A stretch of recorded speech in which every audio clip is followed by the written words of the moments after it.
Finally, I found something that might be a problem with one of game theory's many theories, and guess what? It involves another one of their theories.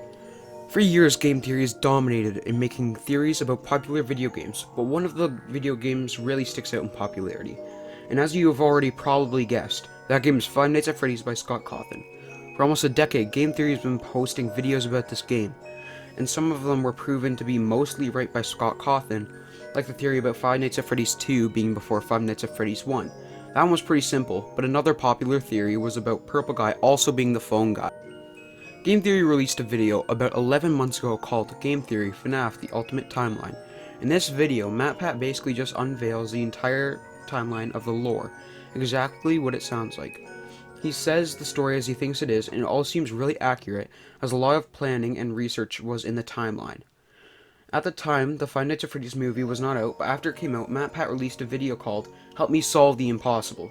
And right at the beginning, he says that he apparently was right about Phone Guy being the purple guy. Like he said in the video about, of course, Phone Guy being Purple Guy. He says this because in the Five Nights at Freddy's movie, the man that hired Mike, who was also William Afton, that we found out later on in the movie, says, "See you on the flip side on the phone to Mike," when he is telling him what to do for the job. Well, I can already think of many reasons about why Phone Guy cannot be Purple Guy. First of all, the story that the game gives wouldn't work with the theory of Phone Guy being Purple Guy, because in Five Nights at Freddy's 1, the phone guy dies to the animatronics on the night for a phone call. Now, I'm gonna let you listen to the Five Nights at Freddy's 1 Night 4 call, just so that you know, like, what's in it and what happens in it.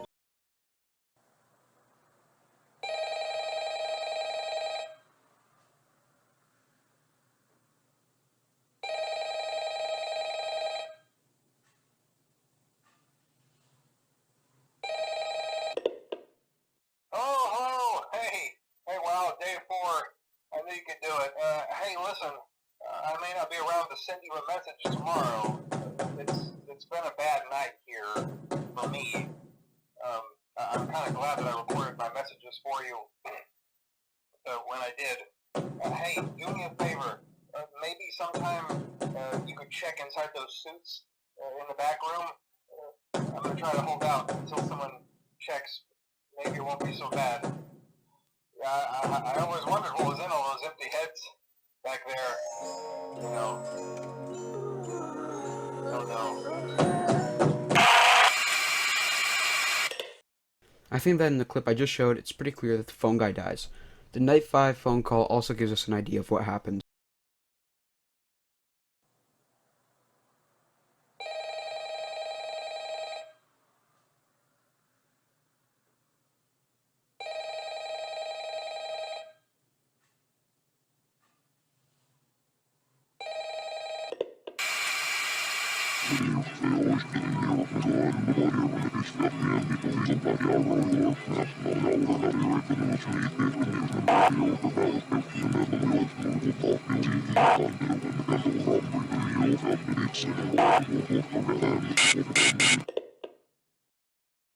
I know, it's pretty eerie, right? But now we have an idea of what actually happens to Phone Guy and how he actually dies.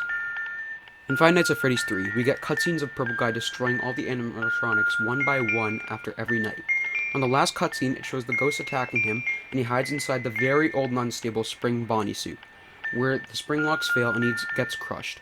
This is how he actually dies, and if the Purple Guy being the Phone Guy theory was actually true, the in-game story would be completely different, because how can one man die multiple times? Now, you're probably thinking this, didn't MatPat already cover this in his video about Purple Guy being the phone guy? Well, check the date on that video, it was made 8 years ago. Way too early for us to have enough information to make an entire timeline. We didn't know the date that the FNaF 3 cutscenes take place in. And the bottom line is, we didn't know enough at the time to actually make any big guesses about the timeline. And if MatPat thought the theory was still true, wouldn't he have included it in his latest timeline video? I think that he might still be looking for evidence that actually says that Purple Guy was 100% the phone guy, or not 100% because, you know, it's a theory.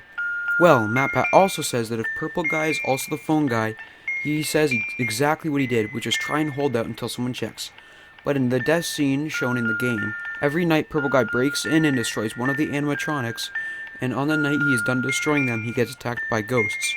MatPat also says that he broke in multiple nights in his Ultimate Timeline video, so it is pretty clear that Phone Guy got attacked by the animatronics on a different date than the date of when Purple Guy got attacked by the ghosts, as the things that Phone Guy is getting attacked by are clearly not ghosts because of the constant banging, groaning, and the final jump scare.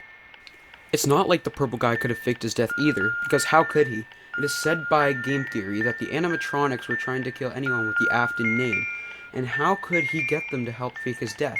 I think that this theory of Purple Guy also being the Phone Guy cannot work at all, and that the part in the movie was most likely just a reference to the game, because there was so many more references to the game, of course, and I think that this was just one of many of them.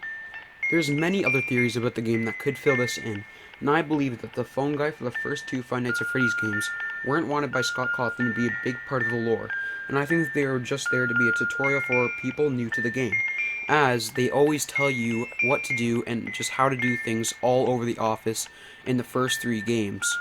I'm not trying to take down game theory, and I still appreciate the research they put into their theories. I just think that one of their theories is most likely wrong, and I think that a lot more of their theories have good chances of being right.